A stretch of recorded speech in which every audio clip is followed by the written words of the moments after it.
আজকের ভিডিওটা তোমরা সম্পূর্ণটা দেখবে, একটু স্কিপ করবে না। আজকের ভিডিওটা শুধুমাত্র তোমাদের জন্য, যাদের মনে প্রচুর প্রশ্ন আছে গোলুকে নিয়ে। ঈশানকে আমি কি খাওয়াই, কতবার খাওয়াই, ঈশানকে কি তেল মালিশ করি, সমস্ত কিছু দেখতে পাচ্ছ। ঈশান এখানটাতে তেল মালিশ করছে, আর এখন বাজে সকাল এই 11:30টার মতো।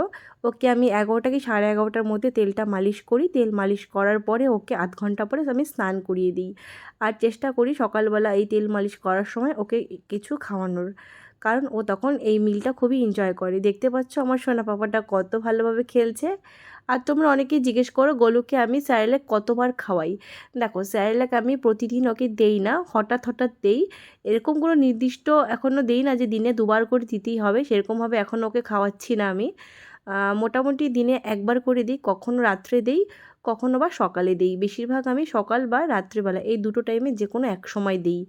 আর দুপুরবেলা ঈশানকে আমি ভাত খাওয়ানোর চেষ্টা করি, মানে ওকে 3বার আমি মিল দিই। সকাল সকাল ওকে আমি নারকেল তেল দিয়ে তেলটা মালিশ করে দিই, মানে ও খুব রিল্যাক্স ফিল করে। আর এখানটাতে ওকে আজকে ফার্স্ট টাইমের জন্য আমি ডিমের কুসুম খাওয়াচ্ছিলাম। আগে একদিন ট্রাই করেছিলাম, তবে সেদিনও বমি করে দিয়েছিল, তারপরে আর খাওয়াইনি। আর অনেক দিন পরে আজকে ট্রাই করলাম ডিমের কুসুম খাওয়ানো। ডিমের কুসুম প্লাস ডিমের সাদা অংশটা এই দুটোই খাইয়েছি। আশা করছি তোমরা তোমাদের প্রশ্নের উত্তর পেয়ে গেছো।